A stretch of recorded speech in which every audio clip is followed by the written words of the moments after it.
Today I kind of want to talk to y'all, those that'll listen. And hopefully people that don't like to listen will hear us. And I'm speaking about us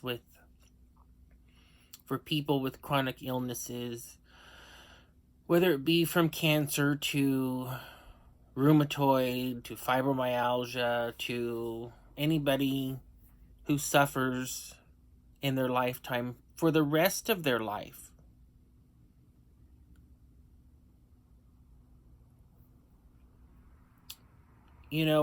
Having people in my life like Jennifer, who's in a wheelchair, who's been through cancer, you sometimes don't want to ask people like that for advice because I look fine. Now, people that are around me know otherwise because they hear me day in, day out, and they know what I go through, but who do you talk to? Who do you... even my therapist, who I've just recently lost and have to find a new one, doesn't quite understand because they're not chronically ill. Although I did find out that she had a similar form of cancer like I do. So that helped a little, but with the rest of it, because the type of cancer we have is not active, but it's a waiting game for when it does activate. Creates a little fatigue. So she didn't quite understand it or understand me because of the rheumatoid and the fibromyalgia that I've been dealing with and the emotional problems that come with chronic illness and these other things is probably the worst. A loaded question like, are you okay? How are you feeling today?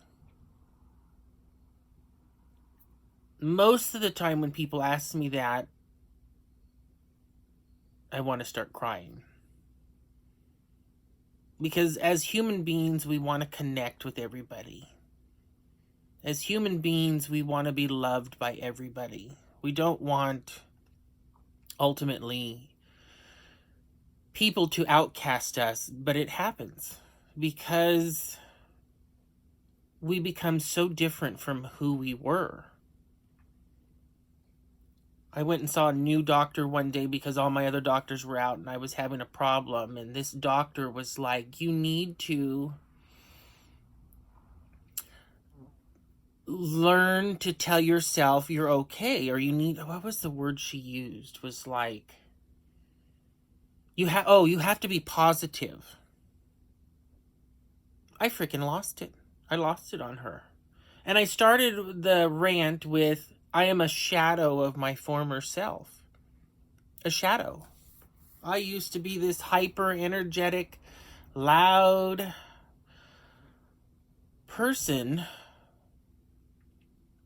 And now I'm like, do I even want to talk on the phone? It's exhausting. Because of all the loaded questions. The anxiety alone is exhausting. Going to family functions, I just can't do anymore. Because I know somebody inevitably is going to ask me, how are you feeling? The response I want to tell people is, I'm waiting to die. I feel like shit. Some days I feel like less shit. But I feel like shit 24/7. Between the fog of not being able to put things together mentally, my hands don't function correctly, my eyes on any given day, the glasses that I wear don't work. I need like 4 or 5 different prescriptions. But of course, when you talk to the doctors, they're like, they can't do that. I said, can I get adjustable glasses? Because depending on my swelling level, I can't see.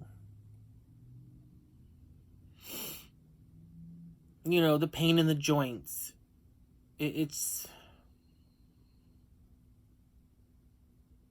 the fact when I wake up at 2 o'clock in the morning because my body laid restless, or not restless, laid still too long, and then your body starts to create pain.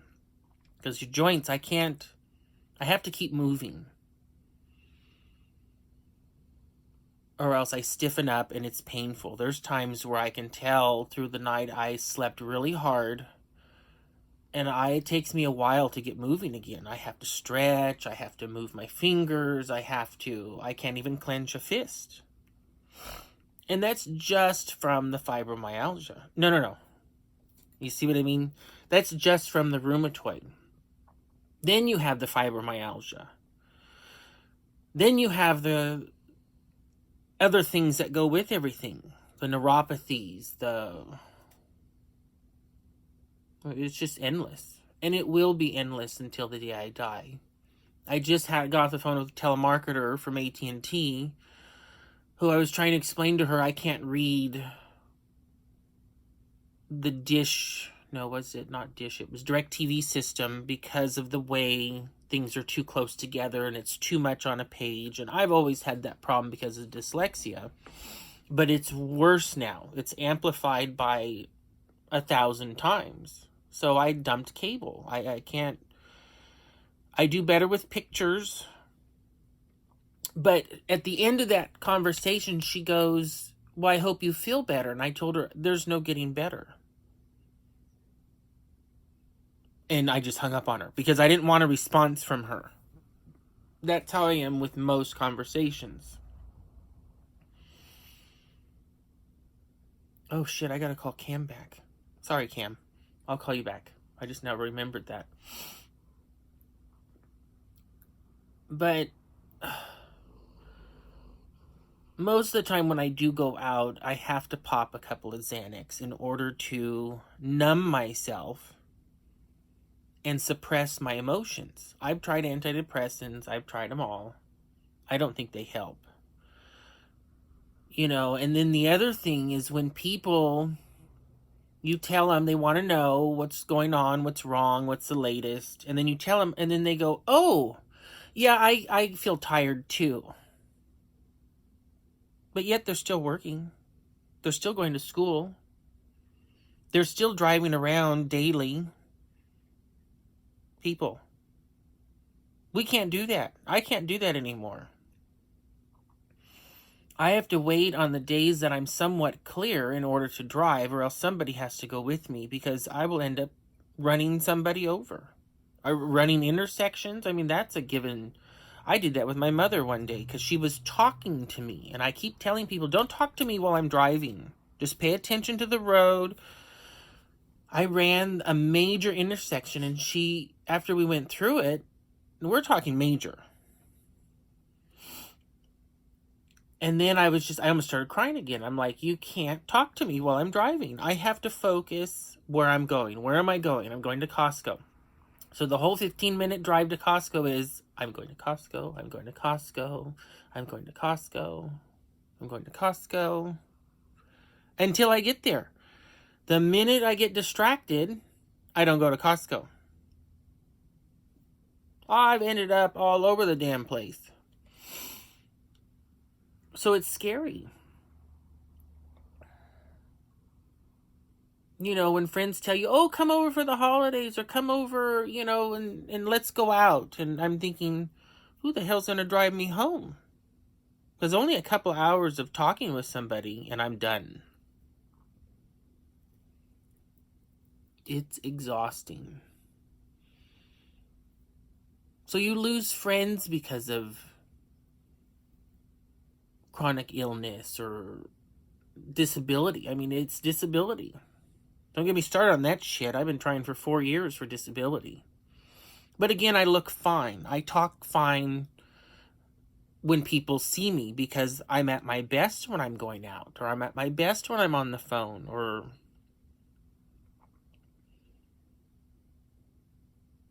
so if you have people in your life that are chronically ill or whatever, they're not functioning human beings anymore. Read up on what's wrong with them. Understand the emotional part of it more than anything. Don't look up at the cancer that you have, or oh, well, with meds it's better, or with this it's better, or it may not activate, and don't explain to them what their disease is or illness. Just, how do you say it? Just be empathetic. Don't try and diagnose them. Don't try and tell them that there's some fucking CBD shit that they can try that cured their best friend. It doesn't work that way. And all that does is make people like me not want to talk to anybody anymore. So I understand all these years of people who have gotten sick and they drop off the face of the earth. And it's because they're trying to survive. It's all I'm trying to do is survive.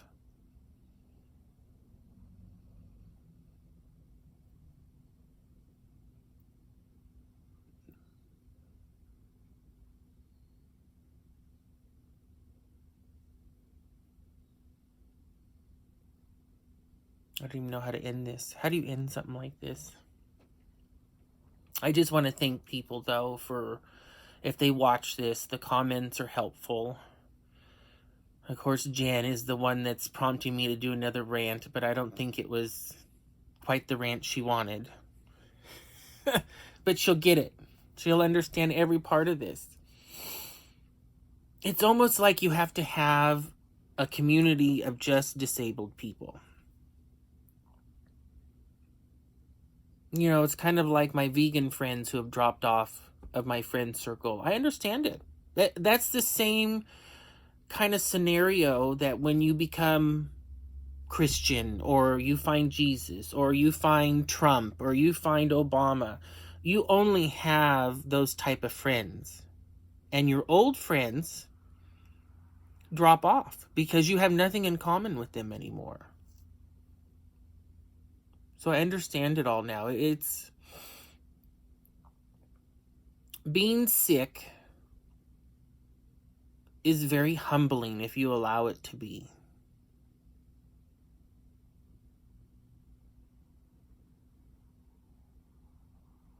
And that's the only way that I can describe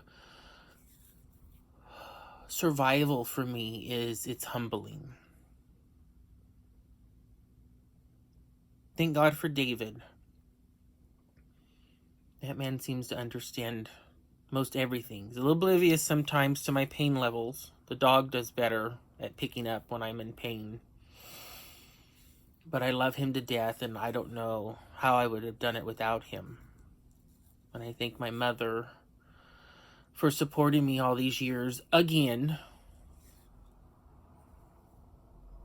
I think I'm going to have to do a rant on Social Security next, because it's a joke. But that'll be a later one. Peace.